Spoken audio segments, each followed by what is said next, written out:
Okay, I mentioned when we were first looking at the law of cosines. Law of cosines is used for solving triangles when we know side, side, side, when we know side, angle, side, so two sides, right? And the one thing we're not talking about there is the angle side side relationship, which we've discussed before, leads to questions involving the ambiguous case, triangles that could potentially have two solutions, one solution, or no solutions. This is one such case where we have an angle and we have two sides. Now the angle here is not included between the two sides. The two sides that we know do not form the angle that we know, right? So we say this is the non-included side. So this is two sides and an angle, but it's not this, okay? It's this. Actually, I shouldn't write that. This might get posted on the internet. I should erase that. Okay, it's this, right? Which is an ambiguous case scenario. But we can use the law of cosines with this situation. Now, how do we set this up? We talked about with the law of cosines how there is one angle involved when we write the law of cosines.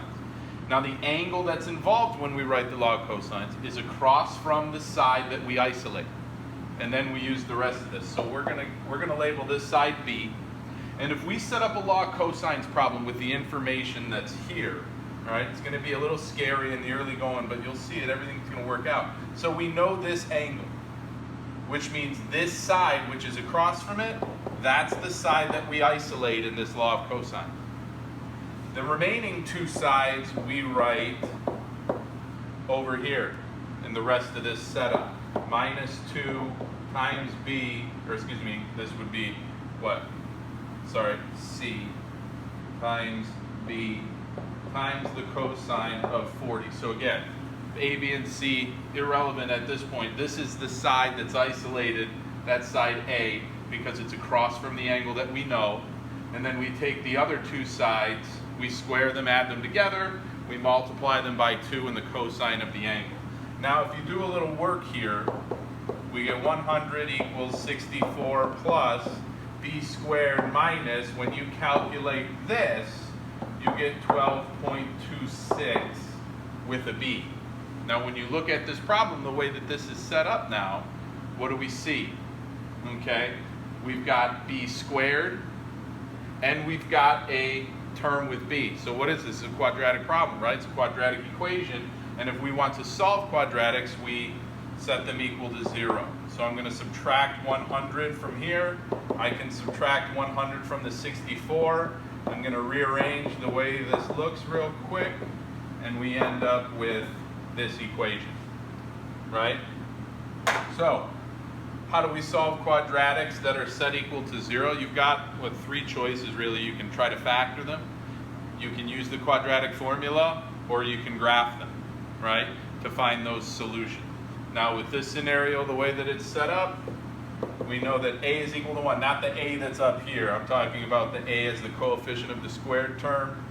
B is negative 12.26. Again, not the B that we're looking for here, but the coefficient of the non-squared term.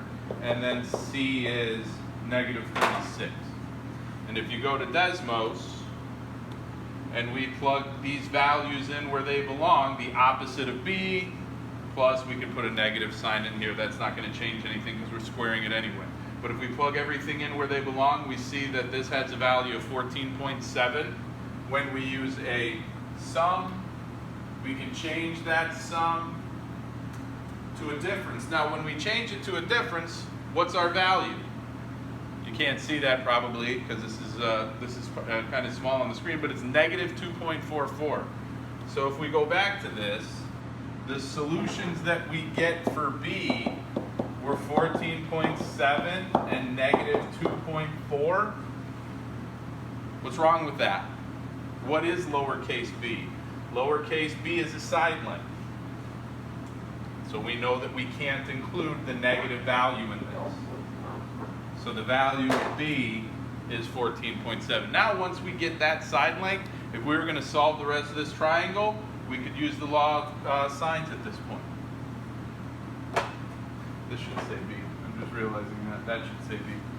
So this was 14.7 Now we can solve for this angle and we can solve for this angle using the law of sines because we know all three sides.